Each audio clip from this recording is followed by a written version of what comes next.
সওগাত মোল্লা একজন mental patient, আর ওর সঙ্গে ওই বাঁদরই তো থাকবে। যেভাবে ভাঙড়ের মানুষের উপরে অ্যাটাক করেছে, 5 থেকে 7টা লাশ ফেলেছে এই সওগাত মোল্লা ক্যানিং থেকে লোক এনে। লড়াই যা দেবে ভাঙড়ের মানুষ, ব্যাস ওনার 26-এ পাগল করিয়ে ছাড়বে। ওই বাঁদরটার কথা বলছো, ওই বাঁদরটার বলে দিচ্ছি, বাঁদর আমাদের যদি হাতে ডুগডুগি ধরতে হয়েছে, বাঁদর কিভাবে নাচাতে হয় আমরা ভালো করে জানি। শুধরে যাও, নইলে ডুগডুগি হাতে তুললে আমরা নাচিয়ে ছাড়বো। হ্যাঁ, বাঁদর যখন গাছে ঝোলে না, তখন সেই নিজের থেকেই বড় বড় কিছু ভাবে, তবে ওই ধাড়ানি গুইতে বাড়ি মারতে চায় না। ওদের যদি সোজা করতে হয় আমাদের ডুগডুগি ধরতে হবে, আর ডুগডুগি হাতে ধরলে আমরা মোটামুটি নাচিয়ে ছাড়বো। সওগাত মোল্লা একজন মেন্টাল পেশেন্ট, আর ওর সঙ্গে ওই বাঁদরই তো থাকবে, ওই জন্য বলছি। আর ওই বাঁদরের একটা ভাই, সে এখন ভালোই চুলবুল করছে, তা ও মোটামুটি সাবধান হয়ে যাক। আর কি বলবো বলুন তো, ওদের বিষয়ে কথা বলতেই ভালো লাগে না। অবশ্যই ভাঙড়ের মানুষ লড়াই দেবে। আইএসএফের পক্ষ থেকে লড়াই, সেটা তো সওগাত মোল্লা ভালো রকম বুঝতে পারছে লড়াই কি হবে।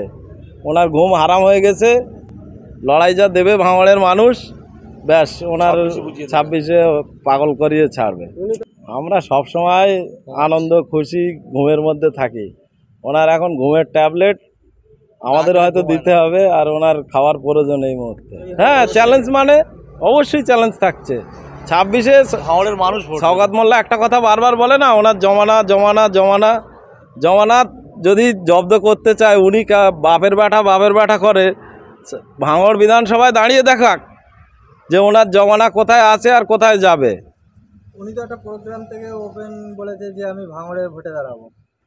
ওনার ওটা মানে ওটা ওনার বলি, উনি ঘোষণা করুক না, মানে সোশ্যাল মিডিয়ায় এসে বলুক যে আমি ভাঙড় বিধানসভায় 26-এ লড়বো।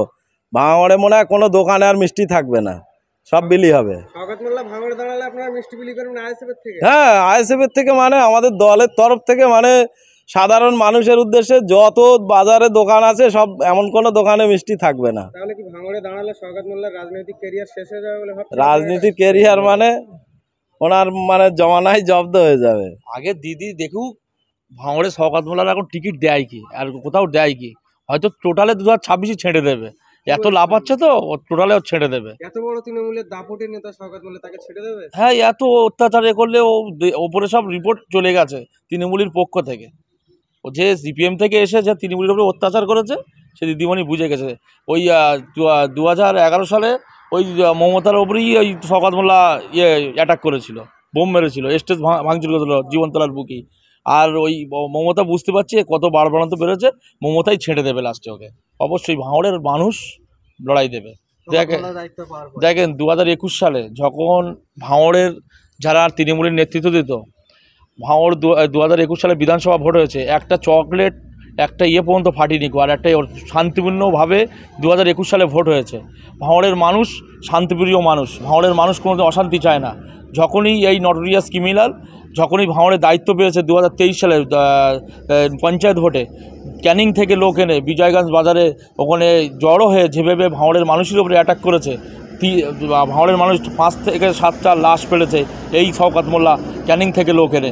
ভাঙড়ের মানুষ কোনোদিন চায় না এই বোমগুলির রাজনীতি করা। ভাঙড়ের মানুষ শান্তিপূর্ণভাবেই রাজনীতি করতে চায়, শান্তিপূর্ণ মানুষ ভাঙড়ের মানুষ। ওসব স্টেজ গরম করা আর পাবলিকের ওই গরম করা ওসব বক্তব্য, ওসব যখন ভোট হবে তখন দেখা যাবে এখন।